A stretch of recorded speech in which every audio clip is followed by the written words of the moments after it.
और वहीं साधना plus news की टीम ने बीजेपी संगठन महामंत्री राजेश कुमार अग्रवाल से खास मुलाकात की। चर्चा के दौरान 3 नए कानून संशोधन को लेकर के मंत्री ने विस्तृत जानकारी दी। आइए आपको सुनवाते हैं क्या कुछ कहा है मंत्री राजेश कुमार अग्रवाल ने। भाजपा जिला महामंत्री का मुझे दायित्व है और अभी जो लोकसभा चुनाव होगा उसमें प्रेमनगर विधानसभा का मैं प्रभारी के तौर पर मैंने काम किया है। आपको राजनीति में आने के लिए कहीं से प्रेरणा मिला, कहाँ से प्रेरणा मिला आपको? हम 1985 में ग्रेजुएशन करने के बाद हम लोग पटवाजी की एक सभा हुई थी सूरजपुर में और लक्खीराम जी भी आए थे और हम लोगों ने अपने युवा मोर्चा के रूप में हमने भारतीय जनता पार्टी को ज्वाइन किया।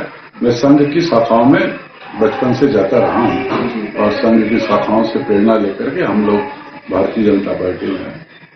आपने संगठन के माध्यम से कोई जैसे बड़ा चुनाव लड़े हैं अभी तक? संगठन का मैंने काम किया, चुनाव तो मैंने कोई नहीं लड़ा है, लेकिन युवा मोर्चा के अध्यक्ष से लेकर के भारतीय जनता पार्टी के मंडल अध्यक्ष, जिले के मंत्री, उपाध्यक्ष, कोषाध्यक्ष और 2 बार महामंत्री का मैंने दायित्व निभाया है और मैं करीब 40 साल से इस राजनीतिक क्षेत्र में काम कर रहा हूँ। आपने जैसे भाजपा पार्टी ज्वाइन करने से पहले क्या कारण है जो भाजपा ज्वाइन किया? भारतीय जनता पार्टी ज्वाइन करने का तो राजनीतिक क्षेत्र में, छात्र राजनीति में आदमी अपने विचारधाराओं को रहता है। मैं संघ से प्रेरित होकर के ही और उस विचारधारा को लेकर के ही, राष्ट्रवाद के मुद्दे को लेकर के ही भारतीय जनता पार्टी हम लोगों ने ज्वाइन किया। आने वाले समय में कुछ जैसे बड़ा चुनाव लड़ने के लिए सोच के रखें, क्या सोचे हैं आगे? भारतीय जनता पार्टी में पार्टी तय करती है किसको क्या चुनाव लड़ना है, संगठन में क्या दायित्व मिलना है। मेरी पार्टी तय करेगी मुझे संगठन में क्या काम करना है, कब चुनाव लड़ना, पार्टी तय करती है और तो पार्टी का निर्देश जो मिलता है वो काम करना। आज जैसे अपना नए कानून नीतियां का लागू हुआ तो उस संदर्भ में आप क्या कहना चाहते हैं? जो 3 नए कानून बने हैं उसमें 2019 में देश के यशस्वी प्रधानमंत्री मोदी जी ने कहा था कि मैं पूरे देश में जो अंग्रेजों के समय जो कानून बने हैं जिनकी अब आवश्यकता नहीं है, जो अंग्रेजों के शासन को बचाने के लिए और उनके विरोध को दबाने के लिए जो कानून थे, जिनकी अब इस देश में आवश्यकता नहीं, उसकी समीक्षा होनी चाहिए और जिस कानून के माध्यम से निर्दोष व्यक्ति को जेल के अंदर या न्यायालय के चक्कर लगाने पड़ते हैं उससे भी वो बचा जा सके, इस दृष्टि से उन्होंने 2019 में कानून मंत्रालय, गृह मंत्रालय में निर्देश जारी किया कि इन कानूनों की समीक्षा हो और उस समीक्षा के तहत करीब 22 राज्यों ने, 7 केंद्र शासित प्रदेशों ने, सुप्रीम कोर्ट के जजों ने, हाई कोर्ट के जजों ने और करीब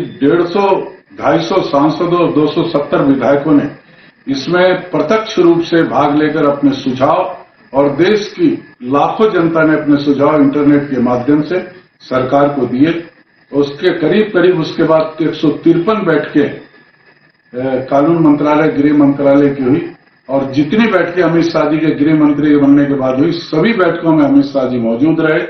बहुत पारदर्शिता और बहुत विचार विमर्श के 4 साल के बाद इस 3 कानूनों को देश की जनता के सामने रखा, जो देश की जनता में निर्दोष व्यक्तियों को न्याय दिलाने में, देश दोषियों को सजा दिलाने में और जो कभी कभी बिना किसी कारण कोई घटना घट जाए उनको भी न्याय दिलाने के लिए ये कानून तीनों आए हैं और संसद की कमेटी ने अपने सुझाव दिए, उसके बाद ये संसद में पारित हुआ है। तो मैं ये बात कहना चाहता हूं कि देश के अथक प्रयास, परिश्रम और विचार विमर्श के बाद ये सर्वानुमति से कानून बना है, जो आने वाले समय में ये देश में कि न्यायालय प्रक्रिया को और पुलिस प्रक्रिया में सहभागिता देगा और दोषियों को सजा मिलेगी, निर्दोषियों को न्यायालय और जेल के चक्कर नहीं काटने पड़ेंगे।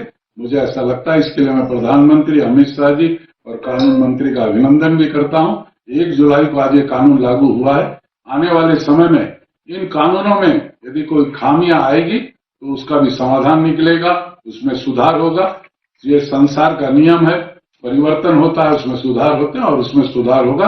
ये कानून आने वाले समय में मील का पत्थर साबित होगा।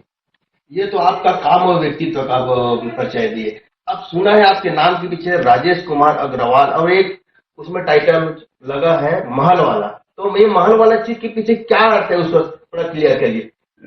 वो राजेश मालवाला के पीछे मेरी 3 पीढ़ियों का ये टाइटल है। हम लोग 100 साल पहले हरियाणा में एक गांव में हमारा पक्का मकान था, तो लोगों में गांव में चर्चा होगी कि भाई इनका ये महल है पक्का मकान को। आज की परिस्थितियों में तो वो विशेष बात नहीं है, लेकिन उस समय 100 साल पहले वो विशेष था और उसके आगे एक टाइटल लग गया महल वाला, और वही एक महल वाला का टाइटल है। इतना ही है। बाकी हम लोग एक मध्यम वर्गीय परिवार से आते हैं और राजनीतिक और सामाजिक क्षेत्र में काम करने का रुचि है, उसको करते हैं। हमारे चैनल के माध्यम से पूरे भारतवर्ष के लोगों का क्या संदेश देना चाहते हैं? आपके चैनल के माध्यम से सारे भारतवर्ष के सारे युवा साथियों से जितने लोग हैं, मैं एक जरूर कहना चाहता हूं कि संसार का नियम है, परिवार है तो परिवार चलाना भी है, परिवार चलाने के लिए अर्थ भी कमाना है, लेकिन उसके बाद कुछ समय बचे इस राष्ट्र के नवनिर्माण में, इस देश को विकसित भारत बनाने में और देश को विश्व गुरु बनाने में अपने जीवन का कुछ अंश 24 घंटे में 1 घंटा मिले वो इस देश को समर्पित करना चाहिए, जिससे कि ये देश विश्व गुरु बन सके, विकसित भारत बन सके।